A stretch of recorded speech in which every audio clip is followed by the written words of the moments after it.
رمضان مبارك وما بتكمل سفرتنا الرمضانية من دون القطايف. إذا ما بتنجح معك القطايف اتبعي هي الطريقة ورح تدعي لي بإذن الله تعالى. مقرمشة من برا وشربانة قطر ومنغنغة، لازم تتبعوا هي الوصفة بإذن الله تعالى. رح أعطيكم كل أسرار نجاحها لتطلع معكم طرية، إلها كنار وأطرافها بيتسكر وما بتفتح أبدا بالقلي، بتقرمش وبتشرب قطر بنفس الوقت. وممكن كمان تعملوا منها ستاتي وكمان تعملوا منها قطايف عصافيري.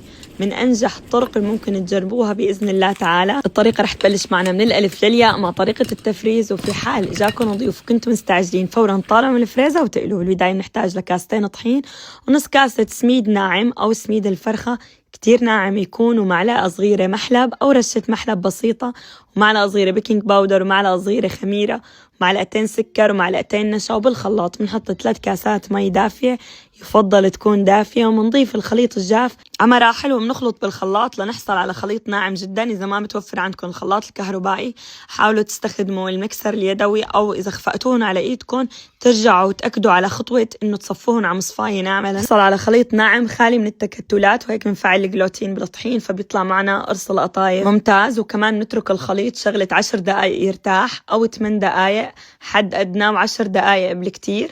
وفورا بنحضر الحشوة. طبعا الحشوة ممكن تحشوا جوز أو الحشوة اللي بتحبوها. أنا منزلة سابقا طريقة قشطة، لكن هي كمان طريقة تانية وبتنجح معكم بإذن الله تعالى.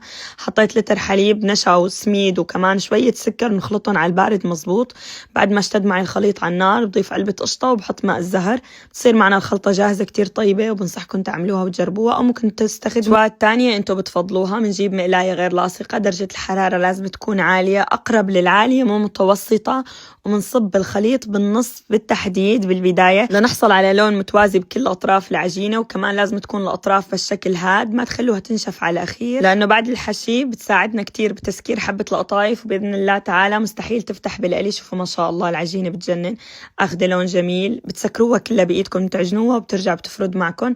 حشيت العصافير بقشطة وزينتهم بالفستق الحلبي، وطبعا اختياري على ذوقكم، أو ممكن تحطوا كل تنتين فوق بعض تقلوهم قلي إذا كنتوا حابين الحبات يكونوا صغار. بسم الله ما شاء الله. أنا عملت أكتر شيء حشوة القشطة لأنه أنا وولادي بنحبها كتير، فممكن أنتوا تنوعوا بالحشوات مثل ما ذكرت سابقا. بعد ما حشيناهم بالشكل هاد فينا نحطهم بأكياس تفريز وبنحطهم بالفريزر.